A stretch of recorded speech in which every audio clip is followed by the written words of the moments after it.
There's a lot of social pressure to participate in buying rounds. There seems to be an inverse logic to buying drinks for your mates.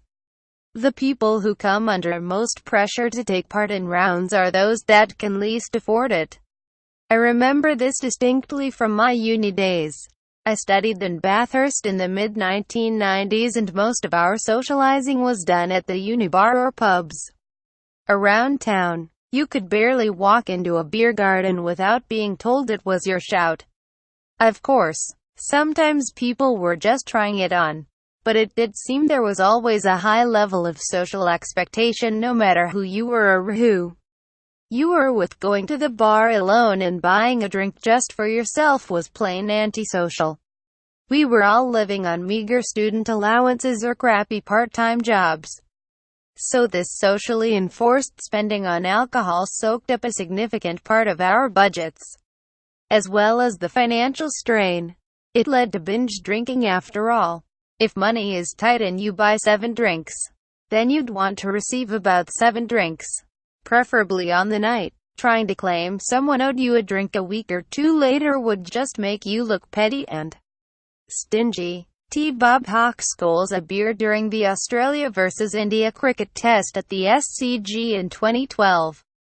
Rounds came on particularly quickly if you got into a sculling round.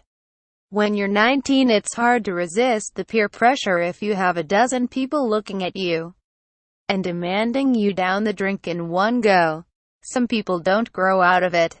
Sculling has become a favorite way for politicians, at least the male ones, to prove they're really just knockabout Aussies like the rest of us. I've seen videos of both Anthony Albanese and Tony Abbott sculling beers in the past few years.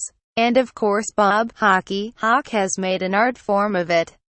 Maybe that's what happened to Abbott on the infamous night when he admits he was passed out on a couch while Parliament voted on the global financial crisis stimulus package. Here's to Tones. He's true blue. He's APSSPOT through and through. He's AB starred, so they say. He tried to go to heaven but he went the other way. Probably not, as Abbott was drinking wine. No one sculls wine, surely. Rounds get fraught when one person wants an expensive drink. It's hard to believe that I left uni 20 years ago, but it's true. These days I can much more easily afford to shout a round of drinks. But guess what? I never get asked anymore. If I'm out with a friend, we might take it in turns to go to the bar. But there's definitely no pressure. In larger groups we either buy our own or enough of us do that the rounds aren't unwieldy. We can all afford our own drinks now, and most nights we only want a few anyway. But the shouting culture is still alive and well, and it's still enforced by peer pressure even though it turns out most of us secretly hate it.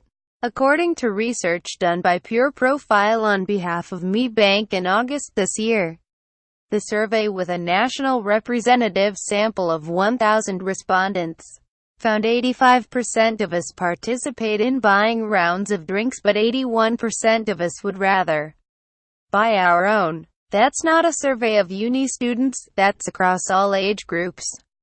Me Money expert Matthew Reed says the research was born out of his own experience, arriving at the pub after playing tennis to find a beer for him on the table and in expectation that he would participate in the round.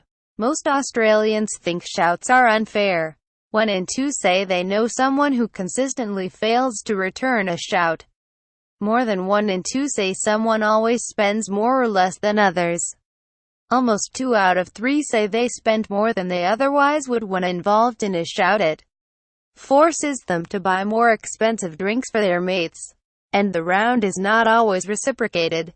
More than 1 in 3 also say it leads to them drinking more than they otherwise would, but less than 1 in 4 feel comfortable opting out of a shout.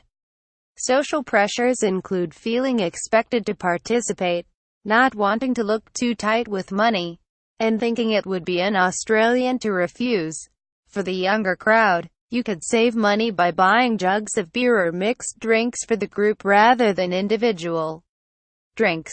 This gets harder as people usually get choosier as they get older, and it's expected that you'll cater for personal preference. Then again, as you get older, it becomes easier to suggest socializing away from the pub. However, not drinking at all is still pretty awkward in Australia. Some people resort to buying soft drinks in a short glass to disguise the lack of alcohol. People often get out of a round by coming up with an excuse: you need to drive, you need to get up early, you're on the 5-2 diet, you want to drink a $12 glass of Pinot Noir while they drink $5 schooners of VB. It turns out that honesty might be the best policy for any age group. Simply say that you don't want to do a round before anyone buys you a drink. The research suggests that your mates probably feel the same way, and even if they pretend to give you flack, they won't really mind if there's one less drink to buy when it's their turn. Of course, if you're sticking around for a few drinks, there's no reason not to buy a round if you can afford it, especially if you're with a good mates who you know will reciprocate at some point. Cheers. Caitlin Fitzsimmons is the money editor and a Fairfax columnist. Facebook.com/Caitlin Fitzsimmons.